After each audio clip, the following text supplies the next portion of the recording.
Drugs వాడకం అమ్మకంపై గట్టి warning ఇచ్చారు సీఎం రేవంత్.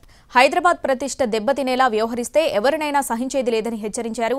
సెంట్రల్ కమాండ్ సెంటర్లో పోలీసులతో సమీక్ష చేసిన రేవంత్ జూన్ 4 వరకు పూర్తిస్థాయి ప్రణాళికతో రావాలని ఆదేశించారు.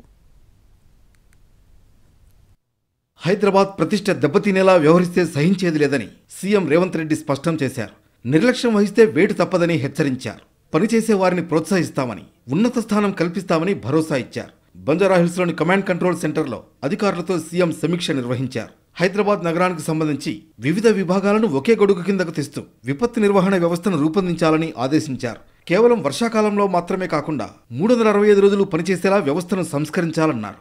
ఒక్కో విభాగం నుంచి ఒక్కో అధికారి బాధ్యత వహించేలా వ్యవస్థ ఉండాలన్నారు. జూన్ 4లోగా పూర్తి ప్రణాళిక సిద్ధం చేయాలని కోరారు. నాలాల పూడికతీతలో నిర్లక్ష్యం వద్దని, కోర్టు ముగిసిన తర్వాత ఆకస్మిక తనిఖీలు నిర్వహిస్తామన్నారు. పనుల్లో నిర్లక్ష్యం వహిస్తే సహించేది లేదన్న సీఎం ఓపెన్ సెల్లార్ గుంతల వద్ద బ్యారికేడ్లు ఉండేలా చర్యలు చేపట్టాలని సూచించారు. వరద తీవ్రత ఎక్కువగా ఉండే ప్రాంతాల్లో శాశ్వత పరిష్కారం కోసం ప్రణాళికలు సిద్ధం చేయాలని ఆదేశించారు. విద్యుత్ సమస్యలు తలెత్తకుండా పవర్ మేనేజ్మెంట్ సరైన విధంగా ఉండేలా చర్యలు చేపట్టాలని సీఎం దిశానిర్దేశం చేశారు. గంజాయి, డ్రగ్స్ నిర్మూలనలో పురోగతి గురించి నార్కోటిక్స్ అధికారులను అడిగి సీఎం వివరాలు తెలుసుకున్నారు.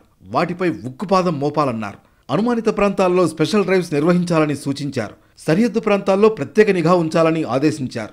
సరఫరా చైన్ బ్రేక్ చేసేలా చర్యలు చేపట్టాలని కోరారు. అసలు వాటిని సరఫరా చేయాలంటేనే భయపడేలా చర్యలుండాలని అన్నారు. కేసుల్లో సెలబ్రిటీలు, ప్రముఖులు ఉన్నా ఉపేక్షించొద్దన్నారు. అవసరమైతే యాంటీ డ్రగ్స్ టీమ్స్ ను ఏర్పాటు చేయమని చెప్పారు. మాదక ద్రవ్యాల నిర్మూలన కోసం పనిచేసే వారిని ప్రోత్సహించాలని, అందుకు కావాల్సిన సహాయ సహకారాలు ప్రభుత్వం సమకూరుస్తుందని వెల్లడించారు.